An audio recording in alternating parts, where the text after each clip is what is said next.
Hi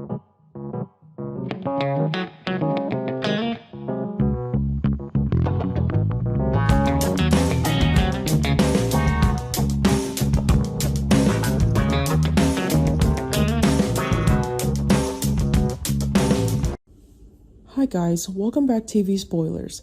Today I'm going to reveal to the audience a scene where Devon and Nate will finally corner Victor to tell him the truth, so he'll face an ambush involving Lily and have to answer some tough questions. Devon and Nate finally reach the limit of their patience, not because they suddenly became hot-tempered or want to fight Victor, but because things have accumulated to the point where they can no longer pretend they're calm enough to wait for another half-hearted explanation. A feeling of unease weighs heavily on Devon from very early on, creeping into his thoughts like a vague but persistent cold air, impossible to shake off despite his attempts to reassure himself with reason. Victor is someone who's always in control, always entering a room with the demeanor of someone holding the power of life and death over other people's secrets, and because he understands that so well, Devon can't accept Victor's continued silence. What bothered him most wasn't any particular statement, but the excessive smoothness in Victor's handling of everything. When someone like Victor appears so calm in a situation that could be tense, that calmness is no longer a sign of composure, but a sign of concealment.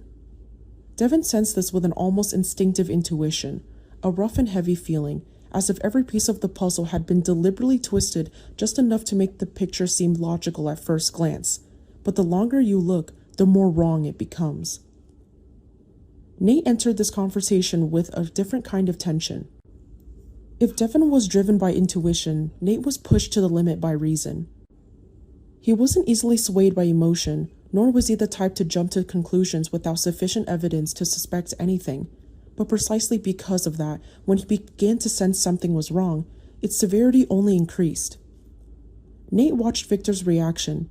Now he didn't directly deny it, but instead circled the issue, using his position to turn every question into an insult instead of an answer, and that made it impossible for Nate to see this just as a misunderstanding anymore.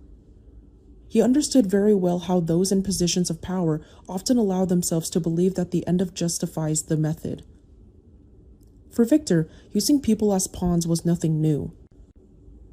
This realization filled Nate with both anger and chills, because if Victor had truly pushed Lily into a situation she wasn't entirely in control of, then all moral boundaries within this family had been erased in a more ruthless ways than they imagined. The confrontation, therefore, no longer resembled a conversation between close friends. It was more like a psychological ambush, where Devon and Nate didn't appear to ask Victor for more information, but to corner him where ambiguity could no longer protect him. Each question carried the weight of long-suppressed frustration. The atmosphere between them was so thick and suffocating that even brief silences felt like clashes. Victor maintained the air of someone who had been offended, as if the two men's suspicion of him was the most important thing to discuss, not Lily's unusual disappearance. This attitude only further eroded Devon's remaining patience. He was angry not only that Lily might be in danger, but also that Victor was acting as if their concern was an overreaction, as if demanding a clear answer about Lily's safety was disrespectful. There's a characteristic cruelty in those who are too accustomed to manipulating others. They make the pain of the person opposite them seem impolite. And Devon realized he couldn't let that continue. Victor could promise that Lily knew everything. Victor could assert that she had been informed of all the latest developments.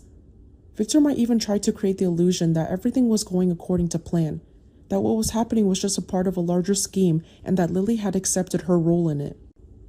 But Victor's promise in this context no longer held any reassuring value. On the contrary, it was like a coat of overly glossing paint covering a rotten surface. Devon and Nate both understood that the problem wasn't the content of the words, but the fact that Victor was the one saying them. Because if he truly had nothing to hide, there would be no reason for every detail about Lily to be so vague, no reason for transparency to be replaced by vague reassurances. Their suspicion, therefore, not only didn't diminish but grew like an invisible pressure forcing them to both continue pressing the issue. They were no longer in a position to accept a belief as proof. What makes the storyline most compelling, in my opinion, is that it doesn't need overly dramatic outbursts to create suspense. The weight lies in the suffocating tension of the confrontation between intuition and power, between family ties and manipulation, between the need to protect loved ones and the fear of accepting a harsh truth. Devon senses the unease with a very human, very real intuition, and that's what makes his reaction so convincing. Sometimes we don't have complete evidence, but the heart still senses something is deviating from the normal course. That feeling is both terrifying and painful, because it forces us to doubt even the things we most want to believe. If it continues in this direction, this will not just be a confrontation with Victor, but a turning point that tests the very foundations of family relationships. And honestly, it's this kind of simmering, painful yet logical tension that makes me feel Y&R always knows how to keep viewers engaged. Not with noise, but with the feeling that each hidden secret carries an ever-increasing emotional price.